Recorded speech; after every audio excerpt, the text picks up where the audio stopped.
السلام علیکم ورحمۃ اللہ وبرکاتہ۔ نحمدہ ونصلی ونسلم علی رسولہ الکریم، اما بعد فاعوذ باللہ من الشیطان الرجیم، بسم اللہ الرحمن الرحیم۔ ان اللہ تعالی لا ينظر الی صورکم ولا الی اجسامکم ولکن ينظر الی قلوبکم واعمالکم۔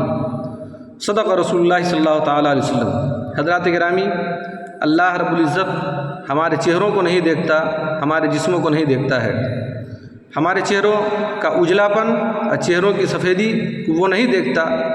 اسی طریقے سے ہمارے جسموں کی لحامت و شہامت اور موٹائی کو اور عظامت کو نہیں دیکھتا ہے، بلکہ اگر کوئی چیز اللہ دیکھتا ہے تو ہمارے دل کو دیکھتا ہے اور ہمارے عمل کو دیکھتا ہے۔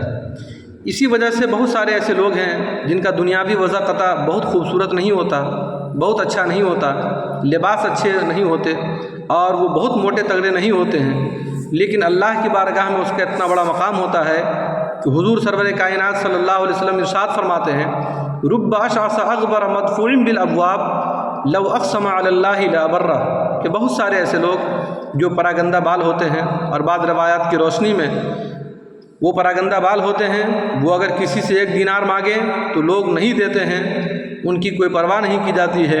اگر وہ شادی کے لیے پیغام بھیجے تو اس کو قبول نہیں کیا جاتا ہے، لیکن اگر وہ اللہ رب العزت کی ذات پر اعتماد کرتے ہوئے کسی چیز کا قسم کھا لیتے ہیں، کسی چیز کے کرنے پر یا نہ کرنے پر، کسی چیز کے ہونے پر یا نہ ہونے پر قسم کھا لیتے ہیں، تو اللہ رب العزت ایسے آدمی کی قسم کی لاج رکھتے ہوئے اس کی بات کو پوری فرماتا ہے۔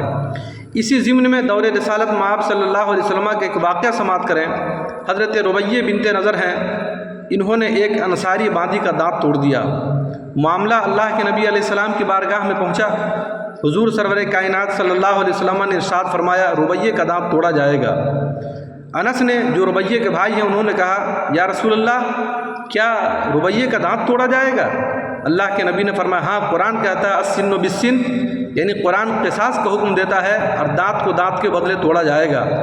انہوں نے کہا کہ خدا کی قسم دانت نہیں توڑا جائے گا، یا پھر یہ کہ قسم کھانے کا طریقہ یہ تھا کہ انہوں نے کہا کہ اس ذات کی قسم جس نے آپ کو حق اور صداقت کے ساتھ مبعوث فرمایا ہے، ربیہ کا دانت نہیں توڑا جائے گا۔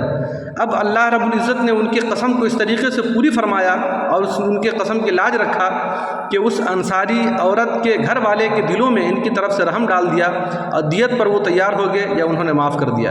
تو بہت سارے ایسے لوگ ہیں، پھر اللہ کے نبی نے فرمایا کہ بہت سارے ایسے لوگ ہیں، اللہ کے نیک بندے ہیں، کہ اگر وہ اللہ رب العزت کی ذات پر اعتماد کرتے ہوئے قسم کھا لیتے ہیں تو اللہ تعالیٰ ان کی قسموں کو پوری فرما دیتا ہے۔ تو کسی کا ظاہر دیکھ کر کے یہ فیصلہ نہیں کرنا چاہیے کہ اس کی کیفیت کیا ہے، بلکہ اللہ کے نزدیک ان اکرمکم عند اللہ اتقاکم، جو سب سے بڑا متقی ہوگا، جو سب سے بڑا پرہیزگار ہوگا، اللہ کی نگاہ میں اس کا اتنا ہی بڑا مقام ہوگا۔